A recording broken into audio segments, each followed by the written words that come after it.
Chapter 14. In the pale, hazy light from the street lamp, the scene in front of her seems like a dream to Dina. Chuck lay sprawled on his back at the foot of the driveway, the big man pressing him down. Jade shrieking as she tried frantically to pull the man off Chuck. A terrifying dream. And as Dina ran down the driveway, she entered the dream. Jade's frightened cries grew louder. The intruder's grunts and groans rose on the still night air. Chuck didn't move. Chuck! Chuck! Dina repeated his name as she ran. Then another name burst into her ears. Teddy, stop! Teddy! Jade's desperate cries. Teddy, please! And Dina realized the powerful intruder wasn't a stranger. She recognized Teddy. The basketball game flashed into her mind. Teddy's heroic shot at the sound of the buzzer. Teddy had seemed so light on the basketball floor, so graceful and light.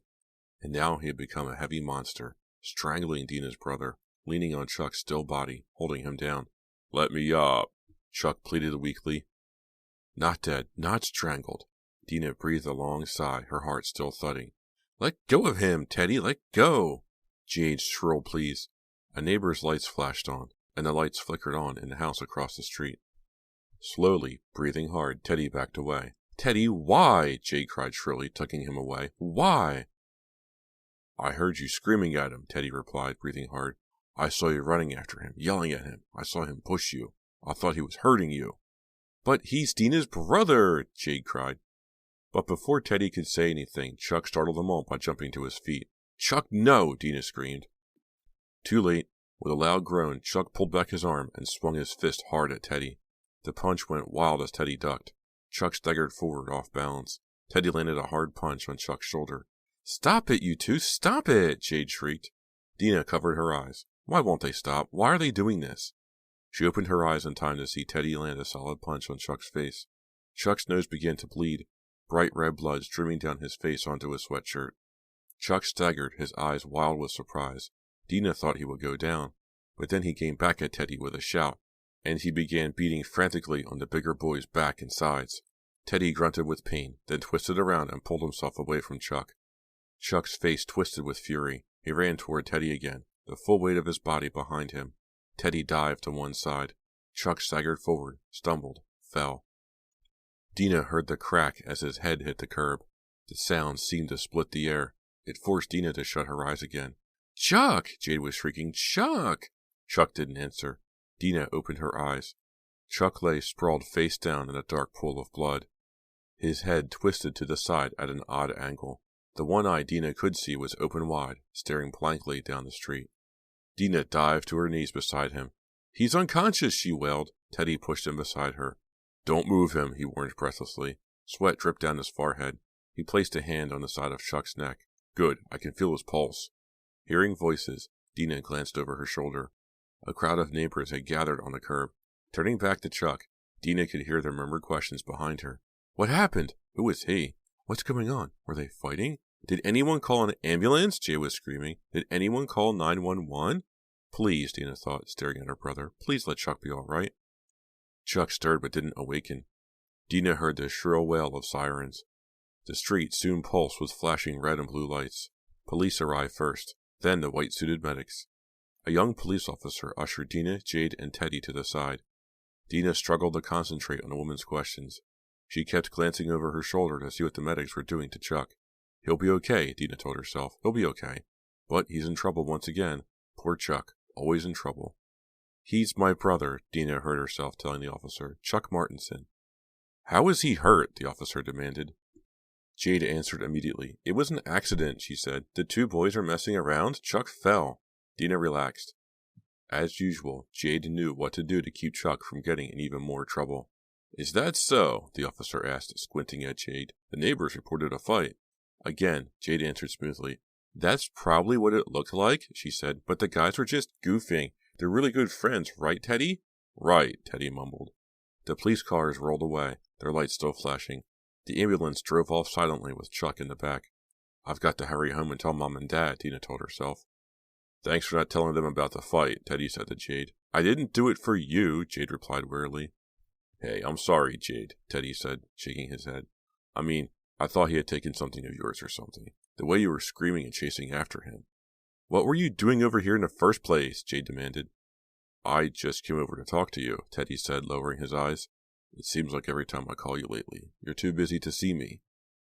Jade let out a long sigh. I'm sorry, Teddy, she said.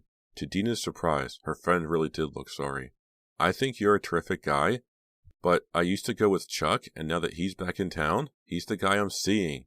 Hey, no problem, Teddy murmured. Even in the darkness, Dina could see the disappointment on Teddy's face. He turned quickly and slumped away. Dina dreaded telling her parents what had happened, but she had no choice. 2 days he's back and he's already in trouble, her father ranted as they drove to Shadyside General. Aren't you even worried about him? Dina cried. I mean, he's lying in the hospital. Of course I'm worried about him, but what does he expect? Getting into fights all the time, Mr. Martinson grumbled. At least he can't get into trouble at the hospital. What a horrible thing to say, Dina cried from the back seat. Mrs. Martinson sighed. Why can't Chuck just obey the rules like everyone else? Dina didn't have an answer. All she knew was that Chuck was Chuck, and he never wanted to be like other people or do the things other people did. Dina knew that her parents weren't angry with her, but she couldn't help feeling a little guilty. It was almost as though they expected her to keep Chuck out of trouble. It was a relief when she found Jade waiting for them in the hospital lobby. Dina's parents stopped at the front desk to fill out the insurance forms. Dina and Jade headed straight for Chuck's private room. They crept into the room. Chuck lay back on his pillows, his face nearly as white as the sheets. Dina had already heard the doctor's report. She knew that Chuck's injuries weren't serious, but he looked gross. His head was wrapped in a bulky bandage, and his left eye bulged, swollen and bruised. Wow, happy Halloween, Jade joked. Don't make me laugh. I have chapped lips, Chuck shot back. He groaned. Did you get the license plate of the truck that hit me?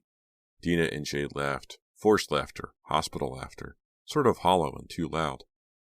You look great, Chuck told Jade, checking her out with his one good eye. It was true, Dina realized. Jade did look great. She wore a dark green sweater and black jeans. Her hair was pinned up on top of her head, with strands and tendrils hanging below her ears. The male interns and patients had all turned and stared at Jade as she and Dina had walked through the hospital. How's your head? Dina asked. Do I still have a head? Chuck groaned. I'm really sorry about what happened, Jade told him, squeezing his hand.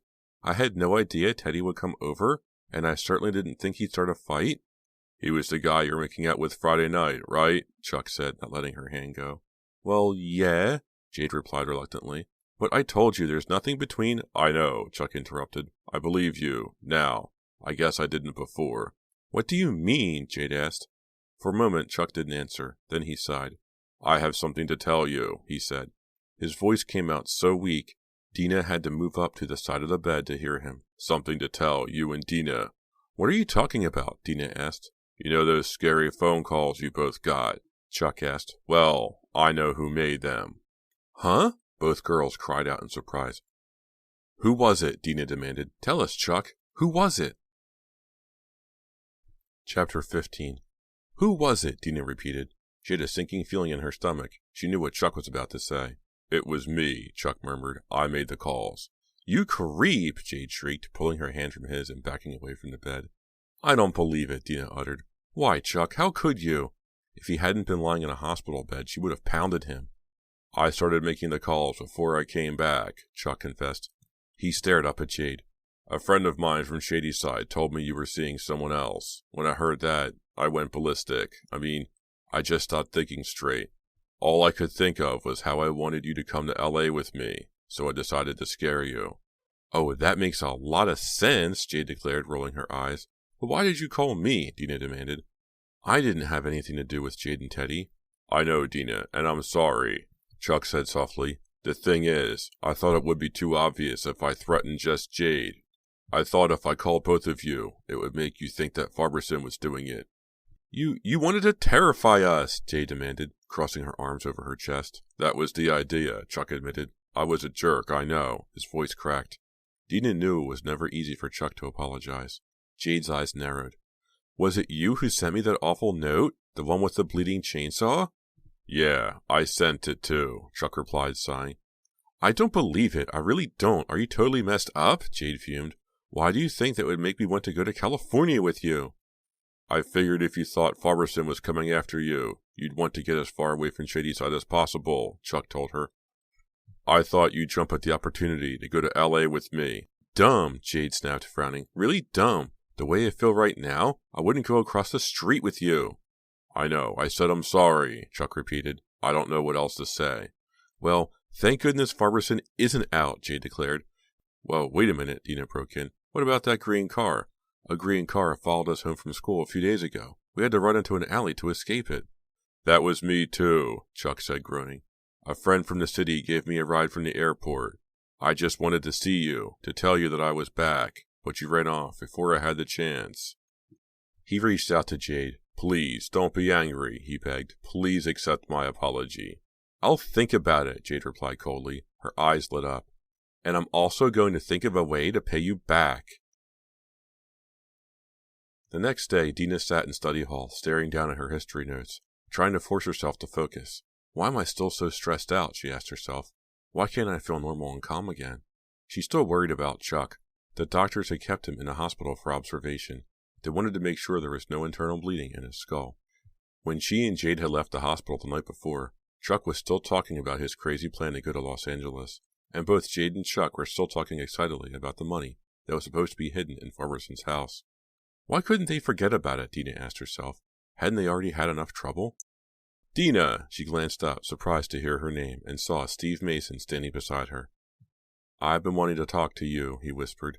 Dina happily made room for his papers on the table. I've been so wrapped up in Jade and Chuck, I haven't had a moment to think about Steve, Dina thought. Is that your research on the colonial period? He asked. Dina nodded. Yeah, it's for my history term paper. Really, I'm working on the same subject in my history class. For the next few moments, they whispered about their history papers. Dina glanced up to see Mr. Robb approaching. Uh-oh, she said. Here comes the study hall cop. I've got to get back to my seat anyway, Steve said quickly. The main reason I wanted to talk to you wasn't the paper. My cousin is giving a party on Friday, and I wondered if you'd like to go with me. Sure, Dina replied, smiling. I'll call you tonight, Steve promised. He picked up his papers and hurried back to the other side of the study hall. Goodbye, Steve. See you in school tomorrow. Dina hung up the phone. She couldn't believe it. For the last hour, she and Steve had been talking about everything. Australian music, American music. Shadyside and Sydney, Australia, his hometown. She couldn't remember ever feeling so comfortable with a boy. Steve and I are going out. At last I have something to look forward to, Dina thought happily. She jumped up from the bed and did a silent dance around her room. Let Jade and Chuck search for the money in that creepy old house if they want to. As for me, I'm through with the money. Through with crazy Chuck and his bad news plans, through with Farberson, and through with being afraid. She wandered downstairs to the kitchen, poured herself a glass of orange juice, and fixed a plate of cheese and crackers. Then took her history book into the TV room. It was her mom's night to work late, and her father was at a meeting, so Dina had the house to herself. Outside, a freezing mixture of sleet and ice had started to fall, making it feel even cozier inside. She phoned Jade to tell her about Steve, but there was no answer. When Jade's answering machine came on, Dina hung up. For a few minutes, Dina stared at her history notes. Then she switched on the TV. Might as well have some company, she said aloud. Bouncy music blared from the TV as the game show ended. Then Dina heard the perky voice of Katie Calloway, a Shadyside news anchor. A major storm moves into Shadyside. A visitor to town gets a special boost. And a notorious criminal is set free, all on Channel 5 News coming up next. Dina only half listened as several commercials came on. Then she heard the familiar musical theme of the evening news. Good evening, began the petite woman anchor. Our top story tonight concerns the release of a notorious Shadyside murderer. For details, let's go to Ralph Browning. Thank you, Katie, said Ralph. Dina glanced up to see a handsome blond man standing in front of a prison. Dina lowered her eyes to her homework again. I'm at the state prison near Adams Falls, the reporter said. Earlier today, the justices of the state Supreme Court reversed the conviction of a man jailed here last year for the murder of his wife. Because crucial evidence was found to be inadmissible, Stanley Farberson was set free earlier this evening. Oh! A frightened moan escaped Dina's throat. She stared into the glare of the TV screen, but couldn't hear another word the reporter said. Farberson is out, Dina realized. The words repeated in her mind until they became an ugly, frightening chant. Farberson is out, out, out! Now what? She asked herself, feeling her entire body shudder. Will he come after us? Will he come for Jade and me? Before she had time to think about those questions, the phone rang. Chapter 16. Hello? Dina answered in a trembling voice. Hi, babe. Dina swallowed. Who is this? She tried to keep her voice steady, but she stammered out the question shrilly. Is Maria there? Huh? Dina cried. Who do you want? Oh, sorry, wrong number. Dina heard a click. The dial tone returned. She replaced the receiver, still feeling shaky. Am I going to be terrified every time the phone rings? She asked herself. A sudden noise from the kitchen made Dina jump. Then she realized it was only the refrigerator rumbling on. Come home, Mom and Dad, she pleaded silently. Please, come home. Outside, the sleet drummed against the windows with increasing force. The sound made her feel vulnerable. If someone did try to break in, I wouldn't hear them, she realized. The phone rang again. No! Dina stared at the jangling instrument, terrified. No, please! She raised the receiver slowly to her ear. Hello? Dina? Jade cried breathlessly at the other end. Dina let out a sigh of relief. She took a deep breath to force her heart to stop thudding so hard. Dina? You'll never guess what happened. I saw it, Dina interrupted. I saw it on the news. Huh? It was on the news? Jade sounded confused. How would they know about Chuck? Chuck? What's happened with Chuck? Dina demanded. That's what I'm trying to tell you, Jade said impatiently. After school, I went to the hospital. Chuck wasn't in his room, so I sat down to wait. Well, I waited, and finally the nurse came in. She told me he'd checked out. He what? Dina cried in shock. Chuck couldn't check out, Jade. The doctors told him he'd have to stay in until Tuesday. I know, agreed Jade. The nurse said he left AMA. That means against medical advice. My parents are going to love this, Dina muttered glumly. He isn't there, is he? Jade asked. Of course not, Dina replied. But where could he be? He left a message on my answering machine, Jade told her. Listen to it yourself. Dina heard a couple of clicks on the other end, and then Chuck's voice, sounding tinny and recorded, came on. Hey, Jade, it's me. I'm out of the hospital now. If you want to meet me, I'm going over to you-know-where to look for you-know-what. See you later. Oh, no, Dina groaned. Oh, yes, Jade replied. He went to Farberson's house to find the money. Do you believe he'd go over there while he's still injured? Not to mention the major storm we're having. We've got bigger worries than the weather, Dina moaned. What do you mean? Quickly, Dina told Jade what she'd heard on the evening news. Huh? They let Farberson out? You can't be serious, Jade shrieked, but that's horrible. Farberson is probably on his way to his house right now, Dina said, a chill plunging down her back. Jade fell silent for a moment. Dina could almost hear her brain whirring through the line. The state prison is near Adam Falls, Jade said finally. It won't take Farberson more than a couple of hours to get to Shady Side. I know, and Chuck is digging around at Farberson's house right now. Oh, wow, Jade said, and became silent all at once. Chuck, crazy Chuck, she said finally. Of course, the storm might slow Farberson down, Dina said. It doesn't matter, Jade replied. No matter when he gets home, if he finds Chuck in his house. She didn't finish the sentence. She didn't have to. Farberson was a murderer. He had killed once and gotten away with it. What would stop him from killing an intruder in his house? The wind whipped the trees low on the side of the Martinson house. Dina imagined she heard someone at the window. Dina, are you there? Jade asked. Dina struggled to remain calm. Of course I'm here. Dina, you know what we have to do, Jade said softly. Yeah, I know, Dina replied in a small voice. We have to go to Farberson's, don't we? We have to get Chuck out of there before Farberson gets home. We don't have a choice, Jade murmured. We have to save Chuck. What if Farberson is already there? Dina asked. Chapter 17. Dina ducked her head against the wind as she headed down her driveway toward the street. She was bundled up in a ski jacket, wool ski hat, and heavy scarf, but the icy wind still stung her face. Neither she nor Jade could get a car, so they had agreed to meet on the South Shadyside bus. Dina waited, huddled under the bus shelter, as freezing rain and sleet fell around her. Her teeth chattered while the wind howled and swirled. She tried to remain calm, but her mind was a confusing jumble of thoughts and fears. How could Chuck do such a foolish thing, she asked herself again and again. She kept thinking of Farberson on his way to Fear Street from prison. She could see him again as he had been the year before, fury and madness on his face, as he lurched toward Jade and her with his grinding, roaring chainsaw.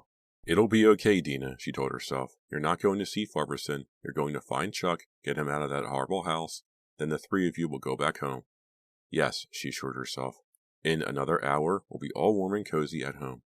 At last, she saw the bus coming up the hill, its headlights dimmed in the falling sleet. There were only a few other passengers. Dina took a seat in the back near the heat. 3 stops later, Jade climbed on. She was wearing a shiny green parka and matching scarf, with high black boots over her jeans. As she dropped down beside her friend, Jade unwound the scarf. Dina could see that she had put on makeup as if she were going on a date. I don't believe we're doing this again, Dina said, shivering. Me neither, Jade agreed. I mean, the only difference is, last time it was raining, and this time it's sleeting. Jade looked around at the nearly empty bus. By the way, she said, I called Linda Morrison just before I left the house to make sure she heard the news about Farberson. Had she? Her number was disconnected, Jade shrugged. So I guess she already left town. I wish I could leave town, Dina muttered. Don't worry, Dina, Jade replied softly. We'll be okay. There hasn't been time for Farberson to get back to Shadyside.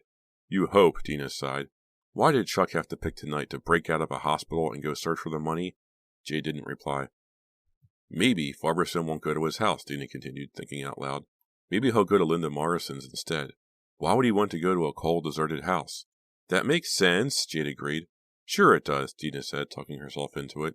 And he'll get a big surprise when he finds out she's gone. He'll get an even bigger surprise if he goes to his own house and finds Chuck, Jade murmured grimly. Dina peered out the rain-smeared window into the heavy blackness. We just passed Canyon Drive. Fear Street is the next stop. The bus picked up speed on Old Mill Road, swaying with the curves. Neither girl spoke again until it began to slow.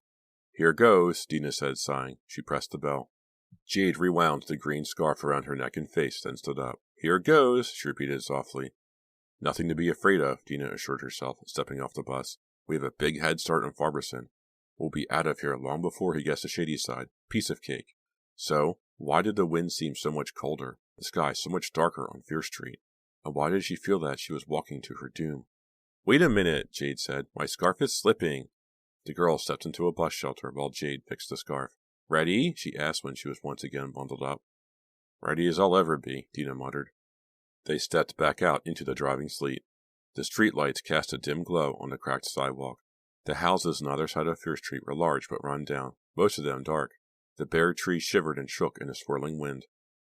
I'm sure glad I don't live on Fear Street, Jade said in a hushed voice. The Farberson house loomed ahead in the sleet. To Dina, it looked more than ever like a haunted house, with its broken window panes, boarded-up windows, and loose shingles. I don't see a light, she whispered as they got closer. Maybe Chuck is in one of the boarded-up rooms, Jade suggested. Or maybe he never went here at all, Dina said. Maybe. Stop it, Jade snapped. Don't start with your maybes. Let's just go in and find him, okay? The sleet had turned the snow on the lawn into a sheet of ice. Dina and Jade held onto each other as they crossed the slippery surface. Both girls were silently climbing the broken steps to the front porch. Jade stepped up to the front door and tried the knob. Locked, she reported. Maybe he's not here, Dina repeated hopefully. No maybes, Jade reminded her. You know, Chuck, if he made up his mind to come here and find that money, he's here. The only question is how he got in. Maybe he went in through the back door, Dina suggested. Pulling a flashlight from her coat pocket, she aimed a light just ahead of her feet and led Jade around to the back of the house. Look, Jade whispered. Dina followed her friend's gaze. The back door hung open. They made their way up to it. Beyond the open door was the kitchen and other rooms, all dark as the inside of a tomb. How do you suppose Chuck got it open? Dina whispered. Maybe he found it that way, Jade replied. Come on. What if it wasn't Chuck who opened it? Dina demanded, holding back. What if it was Farberson? Farberson couldn't have gotten here so fast, not in this storm, Jade insisted. Now come on. Let's go in before we freeze to death. Holding her breath, Dina followed Jade into the kitchen, her flashlight highlighting the linoleum smeared with dirt. Jade, Dina started. Shh, Jade instructed. Be quiet. Let's see if we can hear anything. Both girls stood frozen by the doorway, listening, but there was no sound, except for the rush of the wind and the pounding of the sleet against the walls and windows. I don't hear a thing, Dina whispered. I think the house is empty. Let's look around, Jade suggested. Gingerly, Dina stepped farther into the kitchen. She aimed her light around the small room. Wow, she remembered, this place is a wreck. A year ago, the house had been messy, but now it was a disaster area. Cans, bottles, dishes, pots, and pans were strewn everywhere, along with empty, crushed boxes of cereal, flour, and rice. Dina shuddered as her light swept over small animal footprints on the floor. I don't think the Farbersons were such good housekeepers, Jade joked. I bet Linda did all this, Dina replied, when she was searching for the money. She was thorough, Jade said. She searched everything. Dina kept the flashlight beam aimed ahead of her as they moved into the living room. This room was even more torn apart than the kitchen. Furniture had been overturned. Books and pillows littered the floor. The sofa had been cut open and its stuffing pulled out and tossed all over. Dina spotted a faint brown stain on the rug near the hallway. She moved the light away. She remembered it was the place where they had discovered Mrs. Farberson's stabbed body. "There are more rooms downstairs, aren't there?" Jade asked. Dina tried to remember the house. "There's a dining room, and I think there's a closet over next to the stairs," she replied. She cautiously opened the dark wood door next to the stairs to reveal a hot water heater and several pieces of luggage, all ripped open. "I wonder if she tore everything apart upstairs," Jade said after they searched the dining room. "Probably," Dina replied. "She told us she'd been all through the house." Dina had breathed a little easier as they finished wandering through the downstairs rooms. But now, as they started up the creaky wooden stairs, she felt panic rising again. Each time she placed her foot on a creaking step, she remembered the sound of Farberson climbing the stairs to get them last year. They stopped halfway up the stairs. "Why don't we hear Chuck moving around?" Jade wondered out loud.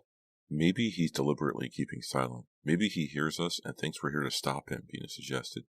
"Maybe," Jade agreed. "Chuck," she suddenly called. "Chuck, it's us, Jade and Dina." No answer. Dina couldn't see light from any of the rooms upstairs. The air felt even colder on the second floor. "I don't think I've been so cold in my life," she complained, shivering. "Just keep moving," Jade instructed. "Chuck," she called again. "Chuck, are you up here?" Silence. "No one here," Dina murmured. "Maybe he already found the money and left." "Maybe," Jade said. "Come on, let's check out the bedrooms." The first bedroom had been Stanley Farberson's office. Dina felt her stomach turn over as she recognized the beat-up desk, the overturned file cabinets, and the closet where she and Jade had hidden. "Yuck, this brings back bad memories," Jade whispered. "It looks like someone has gone through all this stuff," Dina replied, sweeping her light over the room. "There's no way to tell if it was Linda Morrison or Chuck." "It might have been both of them," said Jade. "But no one's here now, at least not in this room." The next room had a broken card table leaning against one wall. No other furniture. The closet was dark and empty. Someone had cut through the wallpaper with something sharp. They stepped into a tiny bedroom. It looked as if it might have once been a guest room, with a single bed and a low two-drawer dresser. Jade kneeled down and searched under the bed. Nothing there. "We're running out of rooms," Dina whispered. "One more," Jade replied grimly. "I'm sure you remember it." Dina nodded. She could never forget the fourth bedroom. Farberson had trapped them in that room when he discovered them hiding in the house. The room was a complete wreck. The contents of the dressers had been emptied onto the floor, and the mattress had been slashed open. A tall pile of trash had been shoved against the closet door. Dina kicked it aside. She swept her light into the closet. Empty, except for a heap of women's clothes on the floor. "Chuck's not here," she told Jade. "In fact, I don't think he ever came." Jade sighed. "When he left the hospital, he must have decided the weather was too awful to travel here." Dina uttered an angry growl. "He's probably home safe and warm while we're here freezing to death. I'll kill Chuck when I see him." Jade giggled. "Not if I get my hands on him first." Dina felt as if a weight had been lifted from her shoulders. "I can't wait to get home," Jade said. "I'm going to take the hottest bath I can and drink about a gallon of cocoa." "Great idea," Dina said. "So what are we waiting for?" She was already halfway down the hall, making her way quickly toward the stairs, when Jade's voice stopped her. "Dina, come back! Check this out!" "Huh?" Dina turned around, the light bobbing in front of her. "I just found this on the floor," Jade said. "It looks like... Oh no!" Dina lowered the light to Jade's hand. She was holding a clear, flat plastic ring. It took Dina a few seconds to recognize it. She gasped when she finally realized it was an ID bracelet, the kind hospitals give to patients. Trembling, Dina took the bracelet and examined it. A wave of fear swept over her. She already knew what the bracelet would say, but a hard shudder shook her body as she read, "Charles B. Martinson." "He's here," Jade breathed. "Or at least he was here." "But where?" Dina cried, uselessly searching the room. No sign Chuck had been here. No sign anyone had been here, except for... Dina's flashlight stopped on the bare floor in front of the closet. In a quivering circle of light, she saw several dark stains. Dina hesitated, but Jade hurried to the closet and knelt down. She stuck out a finger, rubbed it on the floor. In the white light from the flashlight, the tip of Jade's finger came out red. She gazed up at Dina, her face twisted in horror. "It's blood!" Jade whispered.